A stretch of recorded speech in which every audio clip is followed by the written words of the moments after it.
Welcome to The Romantic Side of Suspense with Sarah Hemmerker. In each episode, she'll talk with your favorite romantic suspense authors.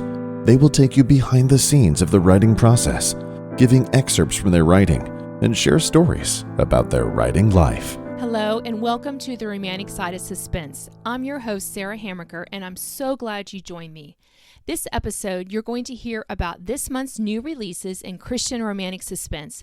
I hope you will enjoy hearing from your favorite romantic suspense authors as they talk about the background of their latest books. I'm delighted to welcome Lynette Eason back to talk about her book, Final Approach. So welcome back, Lynette. Thank you. I'm glad to be back. What lie does your heroine believe? So Christine Duncan is my heroine in Final Approach, and she believes that she caused her mother's death. Her last words to her mom before she died were, I hate you, I never want to see you again. And then her mother died. And so there's a line in the story that says, my last words to my mom before she died haunt me. I don't know how to get them out of my head, and I've been trying to make up for them ever since. Mm-hmm. Yeah. We really believe some of those lies, don't we? She had nothing to do with her mother's death, but she sure thinks she did. And for good reason, actually. Yeah. So what about your hero? What is his greatest fear in this book? Oh, goodness. Well, Andrew Ross is the hero. He's an FBI agent, and he too comes with a bit of a past. And part of his thing, I guess I want to call it, is he failed to protect someone that he really cared about. And so now he has this whole, I can't protect everybody. I'm not in control. It's out of my control. So that's his biggest fear, is that he won't be able to protect somebody that he loves. Yeah, that's good. That's a tough one. So let's switch to your villain. Who or what does your villain love the most in this story? He loves himself the most. I mean, most villains do, but this particular villain, it's hard to say a bunch without giving it away. Yeah. But I would say it's a self-love. Yes. Yeah. Yeah. That selfishness, that pride, that we're the most important person. Yeah. Yeah. So, I know this is set in in a series. So if it's a fictitious place, what did you base it on for the setting? I kind of took a combination of places that I've been to, like small town places, such as I'm thinking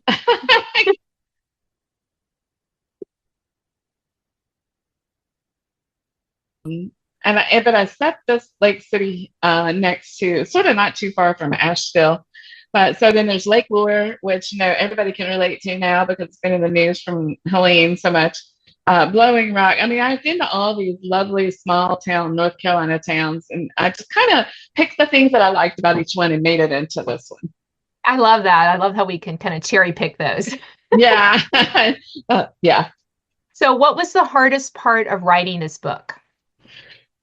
Oh, the hardest part was probably crashing the plane believably. Well, it wasn't really a plane crash. I don't want to give away everything, but it seemed like it was going to crash. So, and I had to make sure that all the research I did on that was legit, and that the reason it didn't crash was legit, and the reason that it almost crashed was and so it was the research for the plane crash. Yeah. Yeah. Yeah, that can be hard to get all those pieces right and still make it the way we need it. So what's your book's tagline? So the tagline is, the flight was routine until it wasn't. Oh, I love that. Well, thank you so much for sharing today, Lynette. Thank you, Sarah. It's good to see you again.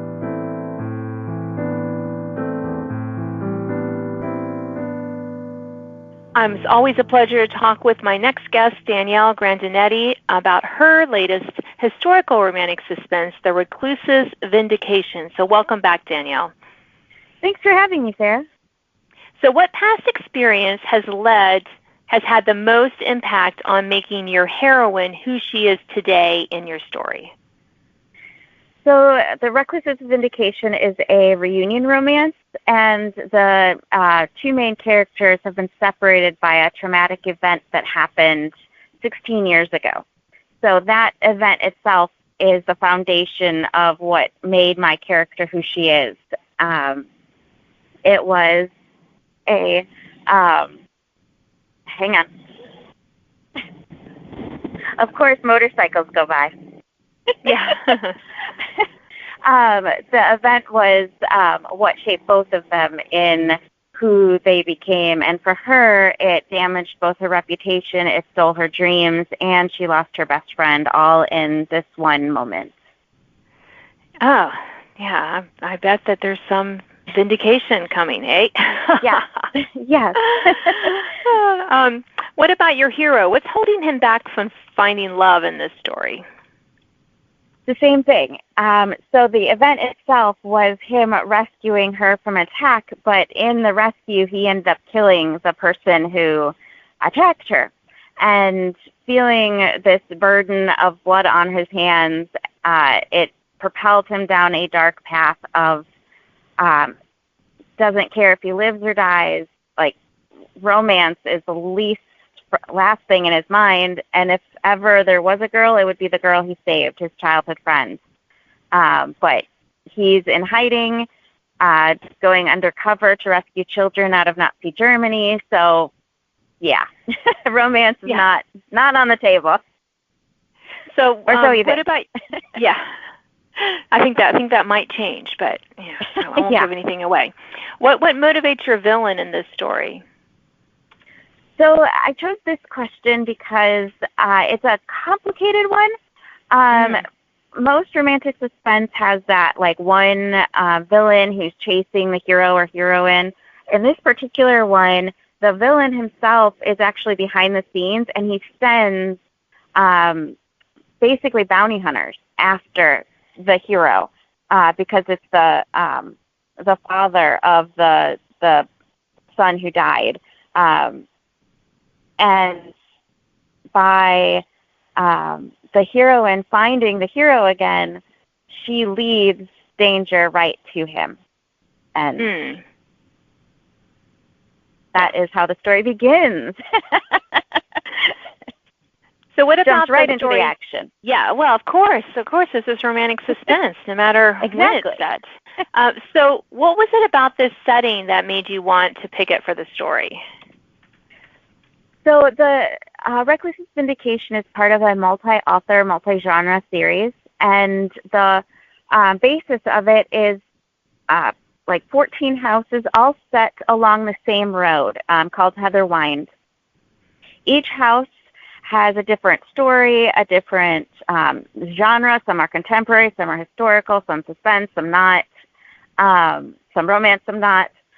And my house is actually owned by an older single lady, and she is the person who kind of takes care of and oversees and just welcomes in my hero, and that brought him there. What made it even more fun, though, is the story is set in 1933, which is in the same season and time period when the Loch Ness Monster rumors were first put into print. And that was way too much fun to dig into. Oh, that sounds like, that would be catnip to us historical readers and writers. Yes, definitely. So can you talk a little bit about the genesis of this story? You mentioned the Loch Ness Monster, but what... Yeah. I don't think that was the genesis of the entire story. No, it definitely, that was the thing that brought it all together for me. So other than being invited to the series and knowing it was in Scotland, my stories tend to begin with the characters. And I had this idea of a hero who had this traumatic past and thinks very lowly of himself and is willing to basically throw his life away. But he was also a hero at heart. And that was really the genesis of my story. So all I had to do is figure out how to get him where I needed him to be in this story. And as the pieces came together, readers will recognize some Easter eggs from past characters from my other series will show up and get him to this place where he can not necessarily experience redemption, but vindication, because he didn't do anything wrong in saving someone's life and defending himself, but he feels like he did. Yeah. Well, that sounds like a fascinating book. We are almost out of time, Danielle. Can you close us out with what is your book's tagline? My book's tagline is rumors. Let me start again. My book's tagline is rumors, monsters, and a second chance of love at our house on Heather Wines. Oh, I love that. So thank you so much for sharing today. Appreciate it. Yeah. Thanks for having me.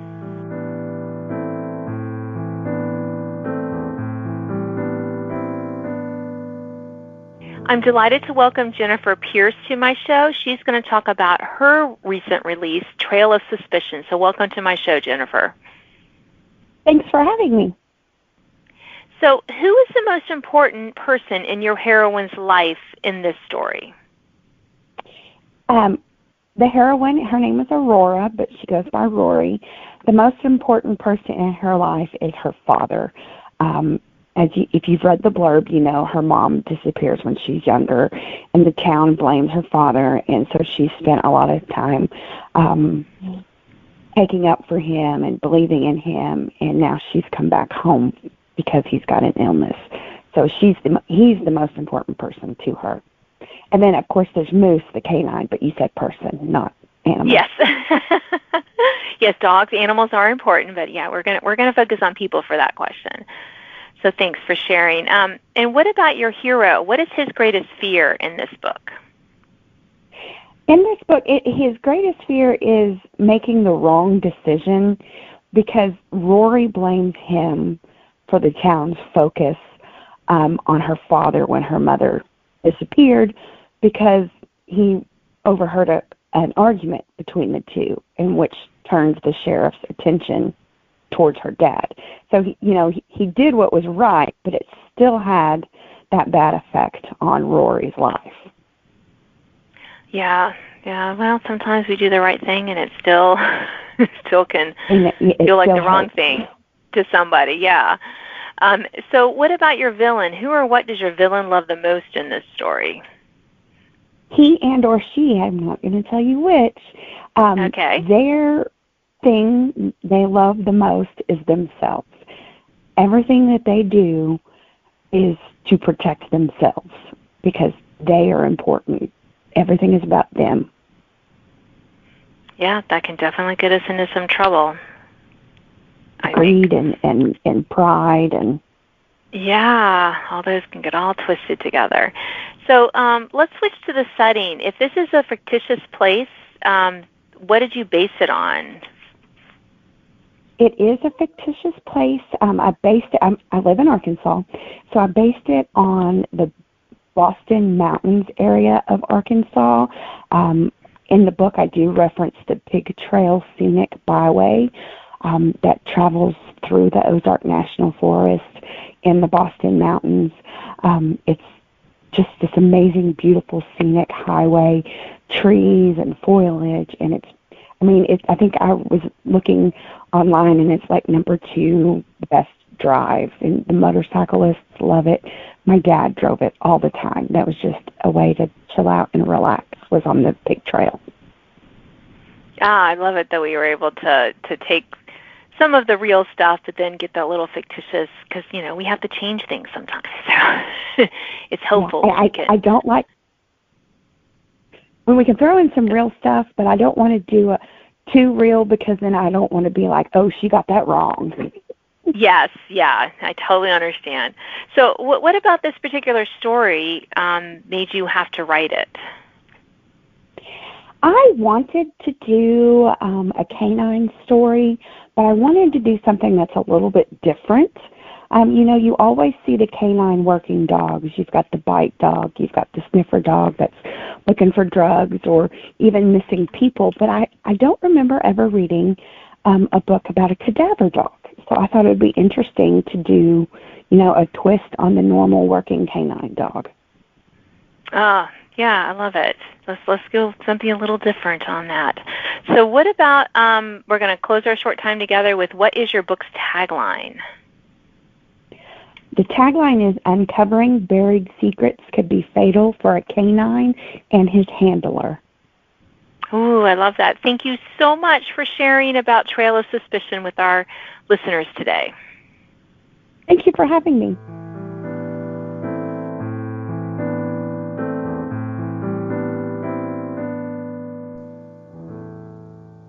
I'm delighted to welcome back DiAnn Mills to my show. She's going to talk about her latest romantic suspense, Canyon of Deceit. So welcome back, DiAnn. Oh, thank you. I'm delighted to be here. It's always exciting to talk to you and just share my excitement and my passion for books. I know, it's great, and I love having authors we get to talk about their latest book. So let's talk about the heroine in your book, Canyon of Deceit. Okay. What past experience has had the most impact on making her who she is today? Well, for my heroine, it is the fact that she had a little sister who had leukemia, and for multiple reasons, my heroine always thought that if she had been a better big sister, or if she had done anything differently, that her little sister wouldn't have died, which is totally untrue. But in a child's mind, when it happens, it has a strong impact. And she has just wrestled with that all of her life, but it also helped make her who she is today. She is a wilderness survival expert, and she is doing all she can to rescue and protect those who have gotten themselves out in the wilderness and are lost or hurt and need her to rescue them. I love that. And I'm sure she's going to find a way through that past trauma in her life in this book. So let's switch to your hero. What is his biggest regret in this story? His biggest regret is he had in college a sweet, sweet girlfriend. And she was a Christian girl and didn't want to do the things that he did. And that became more of a challenge to him. And he took her to a party where there was a lot of drinking going on, and she asked him to take her home. And he just tossed her the keys to his truck and said, "You go on home. One of these guys will bring me. I'm going to stay and have a good time." Well, while she was driving on the way home, she had an accident and was killed. And it's one of those things that he's never been able to give his heart away again because he blames himself for what happened to her. So I have two characters who have some big-time regrets. Yeah, you do. And I'm sure they're going to somehow find their way together, maybe through those regrets. I love that. It's going to be good. We're happy ending people here, so no surprises there. But you do have a villain, because he's this romantic suspense. So what is one redeeming quality about the villain in your story? In my story, I guess I should say, I have a little 8-year-old girl who is kidnapped. She's a Russian little girl.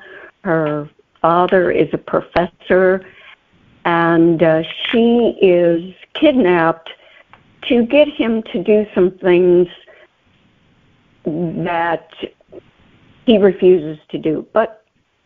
So they kidnap her. But what is redeeming about the villain is that he loves this little girl. And there's so many things about her that he treasures that it'll come to a time when he is thinking, well, how can I eliminate this child when I care so much about her? So it's a wrestle with him too. Ah, yeah. I love that. Adding more layers of tension in the story. Yay! That's always great. So the title of your story is called Canyon of Deceit. So we're going to talk about the setting. If it's a real place, what's one thing you changed to make it fit the story? I'm guessing there's a canyon involved somehow. Actually, Sarah, I didn't.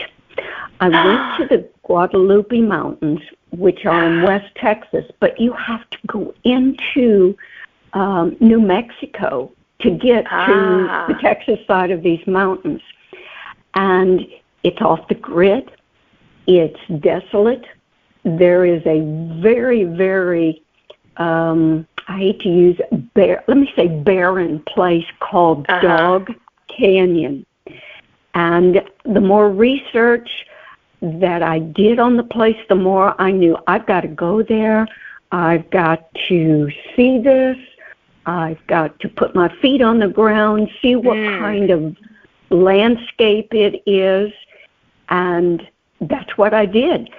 So I didn't change anything about that setting simply because it fit what I needed perfectly. There's no communication. You live by, I hate to say the seat of your pants, but that's kind of what I mean. What you know about the area.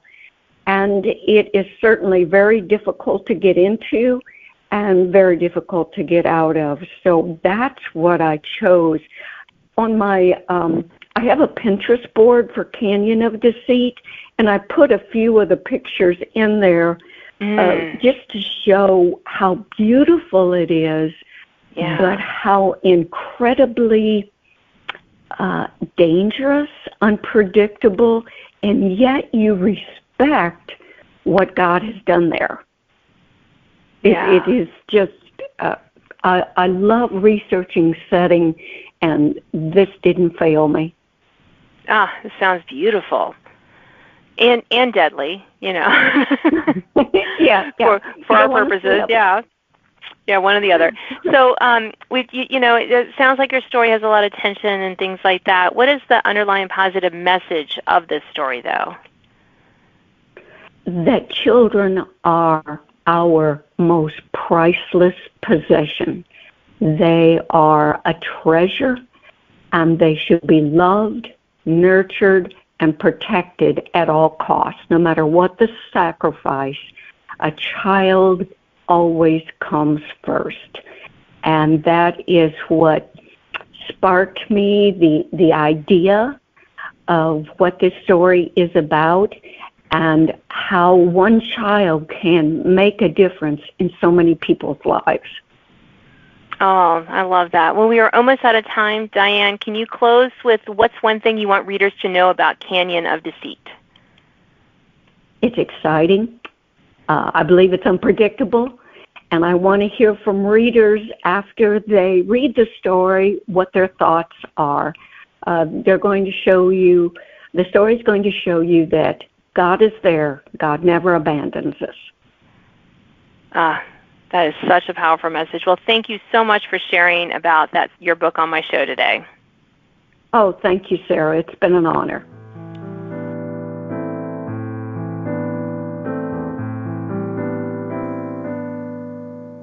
I am delighted to welcome Charlene Amsden to my show. She's going to talk about her latest romantic suspense, Kage. So welcome to my show, Charlene.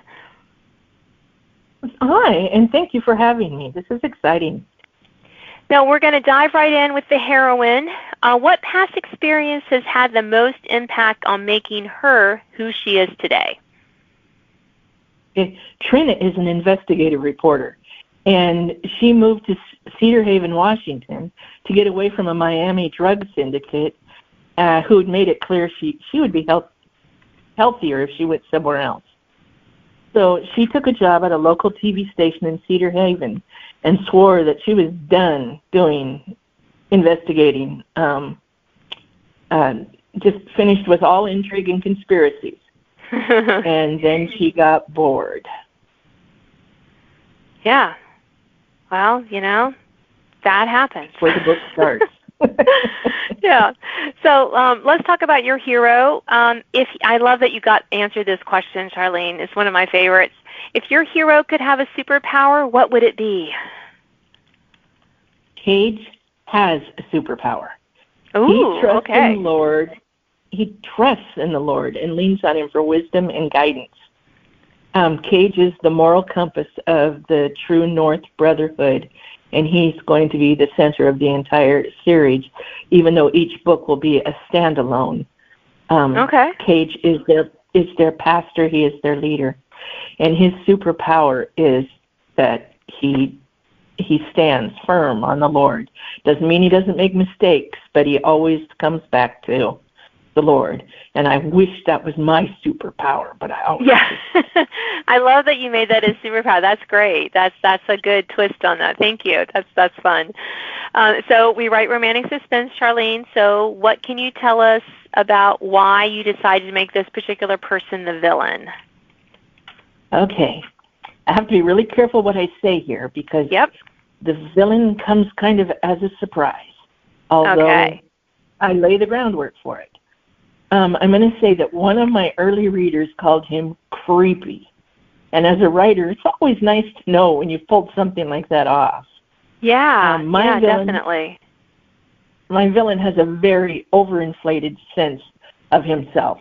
He thinks he's far more important than he is. And I picked him.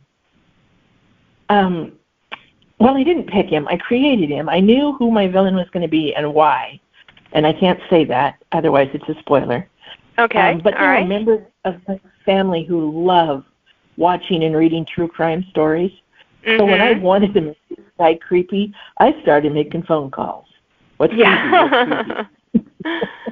I love that. That is great. So if my critique partners are to be trusted, I nailed it. Oh, excellent. Excellent. My nieces and I. Yeah, so if you, let's switch to the setting. If it is a fictitious place, what did you base it on for where you placed this story? Okay, Cedar Haven is a fictitious place, and there are dozens of small towns sprinkled across the Pacific Northwest where I live, and they all have their own charm and sense of community.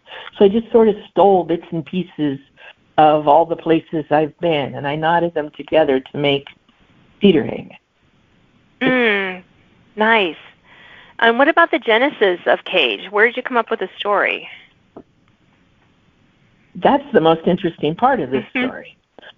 I was in Hawaii on the Big Island at Parker Ranch Mall in Waimea, and I was sitting on a bench drinking designer coffee and kicking my feet, and about a dozen Harleys just rumbled right into the parking lot and pulled up in front of me, and all these guys got off their bikes and they walked over to a grassy area and they dropped their gloves and their helmets at their feet and they held hands, bowed their heads, and started a prayer.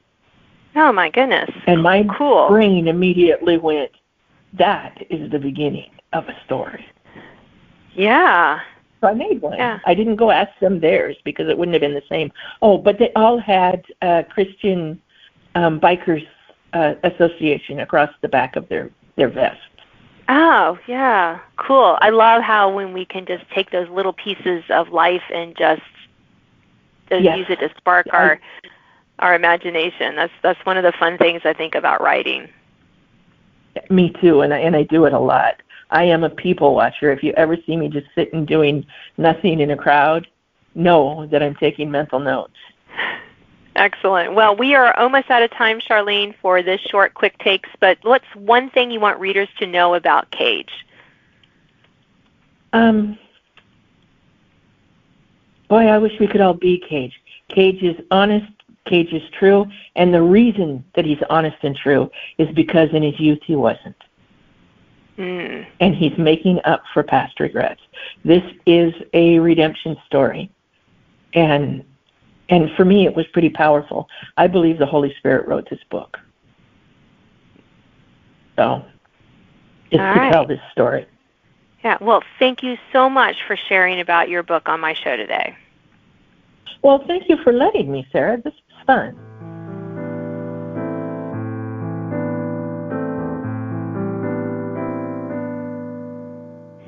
I'm welcoming Kate Angelo to talk about her latest romantic suspense, Girl Lost. So welcome to my show, Kate. Hey, how's it going? I'm so happy to be here. Thank you for having me again. I really love joining you on the podcast. Well, we love having you, and I love talking about new romantic suspense books. I swear my TBR after every show, I'm like, oh, it's growing so big. But that's a good problem. It's a good problem to have. I'm not complaining. So let's dive right in and talk. Yeah, I know, right? Talk about what past experience has had the most impact on making your heroine who she is today. So Luna is the heroine in Girl Lost, and she ends up going into a program where, there's a program that is, one guy started it. It's at an MMA gym, and he is the mentor to a bunch of kids who would normally fall through the cracks and end up either like in juvie or maybe, grow up to be addicted or something like that. And so Luna fell in love with the hero when they were both in the program. And Stryker's program gave her a lot of direction and really shaped her into who she became to be. But she learned, discipline and structure, and then she ended up getting pregnant and having a teenage pregnancy and gave the baby up for adoption. And so instead of staying and facing everything, the fallout of all of that, she decides to wait until she's 18 and go into the Marines. And she takes all of that with her into the Marines, and then she's recruited out of the Marines into intelligence, and then ultimately into the CIA. And so even though she walked away, she still carries like all that deep loyalty to the people that are her found family. And even though she wasn't ready to quite face them, she is thrown into that whenever, the one guy that she doesn't want to see, he ends up walking through the door, and they're forced to end up working together throughout the story. So those are really, like, all of those experiences shaped her past. Ah, yes, that's a lot, but we know that she's going to work through it in this story. So what about your hero? What's his biggest regret in this book? So his biggest regret really is how he handled things whenever the heroine Luna told him that she was pregnant, because instead of embracing the new life that it offered to him, he turned away, and he kind of chose himself out of fear. And that fear is like of becoming his dad, who was abusive and an alcoholic. But the choice really haunted him ever since. And he's never really been able to have another relationship that even came close to what he had with Luna. And she was, the love of his life. And when she comes back, he sees that as more of a chance, like more than just the opportunity to seek forgiveness. He sees it as the only chance that he might have to ever win her back. Even though he doesn't know who she is now as an adult, he just knows that he never stopped loving her, and he wants to know her. And so that's kind of where he comes from, and that's his biggest regret, is letting her go in the first place. I think he's going to have a chance. So let's flip to your villain. Redeeming quality, does he have one or does she have one? So, yeah, the villain, I always struggle with this, that I have to know what their motivation is, and it's hard for me to accept evil for just evil in a book. So this villain really believes that he is doing the right thing. He's saving lives, and in his own mind, he frames any deaths as necessary sacrifices for a greater good. And that really just it's a warped conviction. And it ties into the book's themes of power and control and surrender and redemption and forgiveness, of course. And in the end, though, he's ultimately somebody who wants to choose who lives and dies. Yeah, and that can get you in trouble, definitely. Yeah. So let's talk about the story setting. Why this setting for this story? So honestly, I really wanted to have a small beach town feel. And I love the beach. I love sunshine and the warmer weather. And I have spent so much time traveling all over Florida. I really love its mix of cultures and people. And it's a place where the richest people can live side by side with some of the poorest people. And it really gives me a broad cast of characters. And so the town in Girl Lost is fictional. And it's actually named after my granddaughter. It's called Millie Beach. And but in my head, I think I said even in the book, it's all the crime of Miami and none of the beauty, even though there are slivers of beauty if you look for them. Okay, yeah. And tell us about that. That's a great lead into what's the genesis of the story? Where did this story come from? So it really grew from multiple places. One of those would be my own childhood traumas and as aging out of foster care and having a person a mentor and a spiritual leader in my life who really helped to shape me and gave me chances, certain people in my life. And then, also this lifelong nerdy side of me that loves bleeding edge technology. And so I took some of the current research fields and just asked that what if question and turned it into suspense. And then I do hold that reveal until really late in the book so that I can build the mystery and all the emotional stakes as you're learning about this. And so there's just when you think you kind of have it figured out, I think there's going to be some surprises. I love surprises in books. I love keeping guessing. That's how I like to write too. So we are yay. So we are almost out of time, Kate. What is one thing you want readers to know about your book as we close?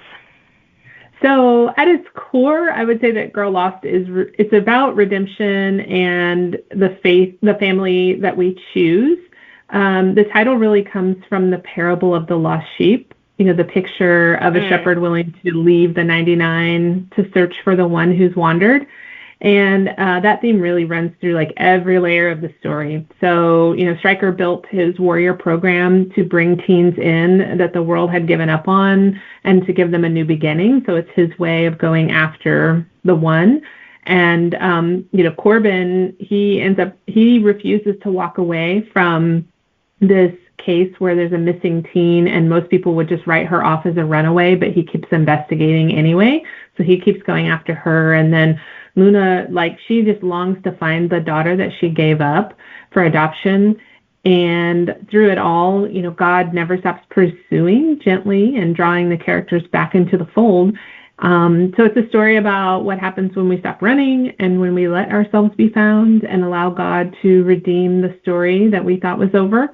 So there's danger, there's romance, and there's real hope that's woven into every page. And, of course, a lot of suspense and danger all along the way. I love that. Well, thank you so much for sharing about Girl Lost on my show today, Kate. Thank you so much. I will add to this that there is a deleted scene that is really like a prequel. So if you want to get to know the heroine before she comes to the page on this book, then you can go to my website, which is kateangelo.com, and go to the Girl Lost page. and you will be able to, pick up a copy of it, first of all. There's some giveaways that you can join. And then also you can download that deleted scene so that you can, get a sample of my writing, but also learn really what brings Luna back to town at the start of this book. I love that. Well, thank you for that. And thank you again for being on my show. Yes, thank you for having me. Thanks for listening to The Romantic Side of Suspense with Sarah Hammaker. If you enjoyed this episode, please leave a review. You can sign up to receive notifications of upcoming podcasts and listen to previous editions at sarahhammakerfiction.com.